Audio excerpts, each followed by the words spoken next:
পশ্চিমবঙ্গে শিক্ষক হতে চাওয়া আর মাছকে উঠতে শেখানো দুটোই যেন স্বপ্ন। কারণ দীর্ঘ কয়েক বছর ধরে যারা শিক্ষক হতে চান তাদের অপেক্ষা আর শেষ হচ্ছে না, তাদের স্বপ্ন দেখা আর শেষ হচ্ছে না। বিগত কয়েকদিন ধরে যা ঘটে গেল তারপর এই কথাই মনে হচ্ছে। যদিও গতকাল পিএসসি চেয়ারম্যানের বক্তব্য, এসএসসি চেয়ারম্যানের প্রেস কনফারেন্স, হয়তো কিছু প্রশ্নের উত্তর দিয়েছে, সেগুলো নিয়েই আলোচনায় আসব। একটা গঠনমূলক আলোচনা করতে চাই, সেই জন্য শেষ পর্যন্ত দেখতে হবে। আর আলোচনার জন্য তো কমেন্ট বক্স খোলাই রয়েছে, সেখানে এসো, আলোচনা করো, যাতে আমিও তোমাদের কাছ থেকে সমৃদ্ধ হই। আচ্ছা, কালকে পিএসসি চেয়ারম্যানের নিয়োগ সংক্রান্ত যে কথোপকথন, অর্থাৎ অতি দ্রুত নিয়োগ হবে পিএসসির ক্ষেত্রে, সেটা কি শুধুমাত্র ড্যামেজ কন্ট্রোল, নাকি সত্যি সত্যিই নিয়োগ হবে?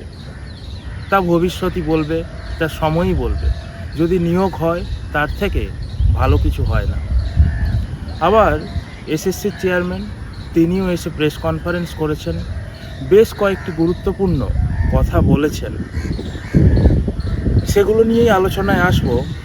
তার আগে আমি দেখলাম যে তিনি নতুন নিযুক্ত মহারাজদের সঙ্গে নিয়ে প্রেস কনফারেন্স করছিলেন। এই মহারাজদের সঙ্গে নিয়ে বসে প্রেস কনফারেন্স করা, এর মধ্যে কি কোনো রাজনৈতিক উদ্দেশ্য আছে, কোনো আইওয়াস আছে?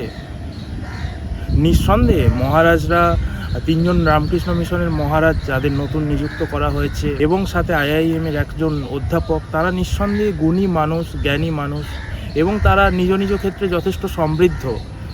কিন্তু তাদের কি কাজ করতে দেওয়া হবে? তাদের সিদ্ধান্তের উপর কি কোনো কিছু নির্ভর করবে? যদি করে, নিশ্চয়ই তারা ভালো কিছু করবেন।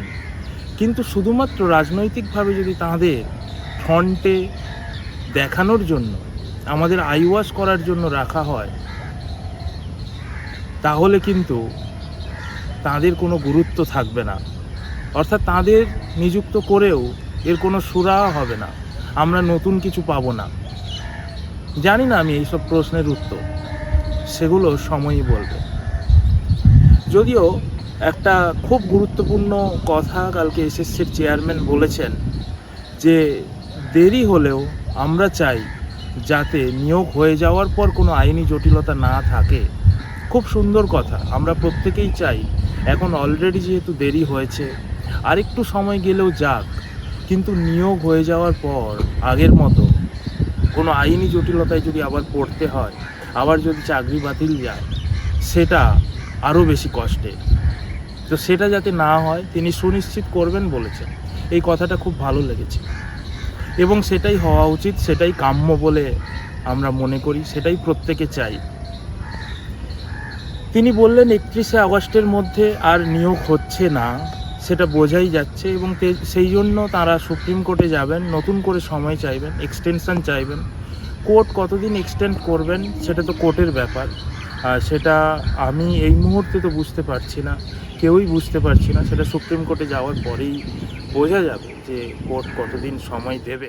তিনি আরেকটি গুরুত্বপূর্ণ ঘোষণা করেছেন গ্রুপ সি এবং গ্রুপ ডির রেজাল্ট নিয়ে, যেটা আমরা সবাই জানতে চাইছিলাম।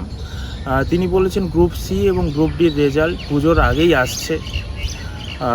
জানি না আসবে কি না, কারণ এখন সব কিছুই যেন আর বিশ্বাস হতে চায় না। যদি আসে নিশ্চয়ই ভালো খবর। গ্রুপ সি গ্রুপ ডি নিয়ে যারা উতলা রয়েছেন, যারা তার রেজাল্ট চান, এবং বহু পরীক্ষার্থী বসে রয়েছেন গ্রুপ সি এবং গ্রুপ ডির রেজাল্টের অপেক্ষায়, সেটা পুজোর আগেই আসবেন বলে তিনি কথা দিয়েছেন। তিনি আর একটা গুরুত্বপূর্ণ কথা বলেছেন আপার প্রাইমারি টেট নিয়ে, যেটা নভেম্বর ডিসেম্বরের দিকে, অর্থাৎ এই বছরের শেষে হবে বলে ইঙ্গিত দিয়েছেন। এবং আমার মনে হয় এটা হবে, কারণ এখানে শিক্ষকদেরও একটা টেট নেওয়ার ব্যাপার রয়েছে।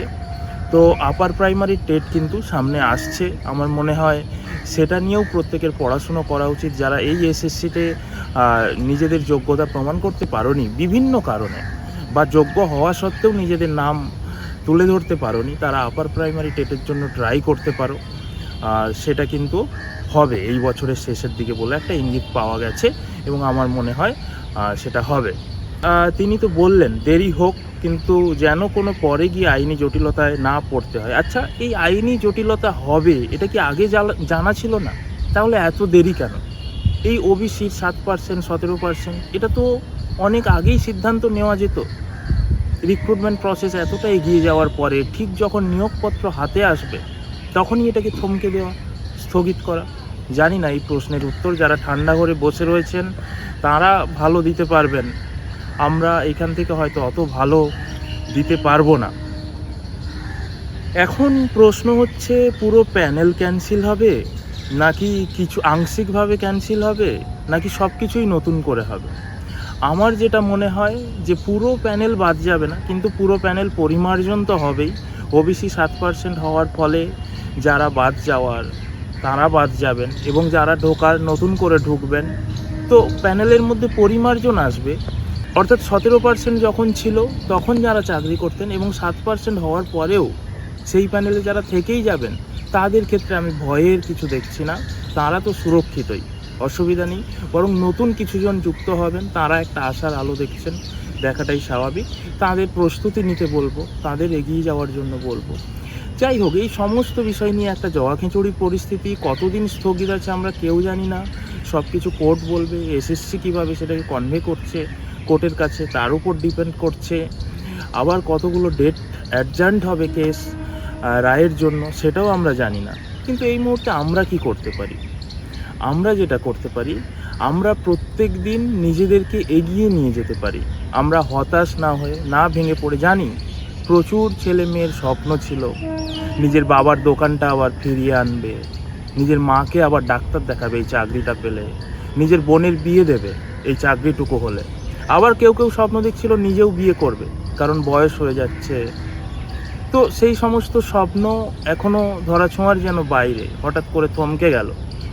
কিন্তু তা সত্ত্বেও থেমে গেলে তো আরোই থমকে যাওয়া, থেমে গেলে তো হেরেই যাওয়া, আরোই পিছিয়ে পড়া। আমরা চাই এই এসএসসি যেভাবেই হোক দ্রুত নিয়োগ সম্পন্ন করুক, এবং সমস্ত আইনি জটিলতা কাটিয়েই সেই নিয়োগ সম্পন্ন হোক।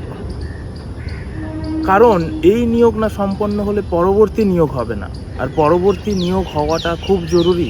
তাই শুধুমাত্র এই নিয়োগের জন্য নয়, পরবর্তী নিয়োগের জন্য দাবি জোরদার হয়ে উঠুক, দাবি থাকুক, সরকারের ওপর চাপ সৃষ্টি হোক যাতে এই নিয়োগ দ্রুত হয় এবং তারপরেই পরবর্তী নিয়োগ শুরু হয়। কারণ এই নিয়োগে অনেক ফ্রেশার ছেলে মেয়ে নিজেদের যোগ্যতা প্রমাণ করার সুযোগ পায়নি। তারা আরেকটা এসএসসি চায়, তারা বছর বছর এসএসসি চায় যাতে সবাই যোগ্যতা প্রমাণ করতে পারে। সেই সুযোগ তাদের কাছে আসুক। আর যারা যোগ্য শিক্ষক 2016 সালের, তারা প্রত্যেকেই চাকরি পাক, তারা নিজেদের জায়গা সুনিশ্চিত করুক। সরকারে আসার আগে বলেছিল যে তারা এই যোগ্যদের সুযোগ দেবে, তারা এই যোগ্যদের চাকরি সুনিশ্চিত করবে। তাই যেন হয় সেই কামনা করি। কিন্তু আমরা তো থেমে থাকতে পারি না। আমরা প্রত্যেক দিনের পড়াশুনোকে আরও এগিয়ে নিয়ে যেতে পারি, নিজেদের আরও দক্ষ করতে পারি। সামনে আপার প্রাইমারি টেস্ট আসছে, তার জন্য পড়াশুনো করতে পারি। আর তোমরা যদি আপার প্রাইমারি টেট নিয়ে পড়াশুনো করতে চাও, নিচে কমেন্টে জানাও।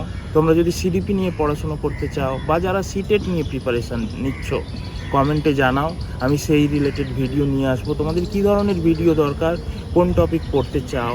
আর যারা এডুকেশনের ছেলে মেয়ে আছো তারা তো চ্যানেলে থাকবেই, তাদের জন্য তো সবসময়ই আছি। একদম 11 থেকে শুরু করে পিএইচডি পর্যন্ত যারা এডুকেশনের সঙ্গে জুড়ে আছো তারা প্রত্যেকেই কিন্তু এখানে নানা রকম কনসেপ্ট পাবে। তো সেই জন্য বলছি, সবসময় ভবিষ্যতের জন্য প্রস্তুত হতে থাকতে হবে। কারণ আজকে তুমি যা করবে ভবিষ্যতে তুমি তাই হবে।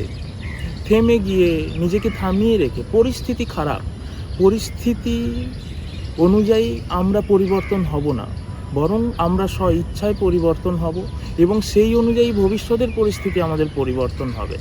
এই সব কিছু চলতে থাকবে, তার মাঝেও নিজেদের গড়ে তুলতে হবে, আরও বেশি করে দক্ষ হতে হবে, আরও বেশি করে জ্ঞান অর্জন করতে হবে, যাতে করে আমরা নিজেদেরকে আরও বেশি করে যোগ্য প্রমাণ করতে পারি। সেই আশা রাখবো, সেই কামনা রাখবো প্রত্যেকের কাছে, যাতে আমরা এগিয়ে যেতে পারি এবং যাতে থেমে না যাই। আশা করি তোমরাও এই আলোচনায় অংশগ্রহণ করবে। তোমাদের কিছু মতামত থাকলে কমেন্টে জানাও, সেখান থেকে আমিও সমৃদ্ধ হব। ধন্যবাদ।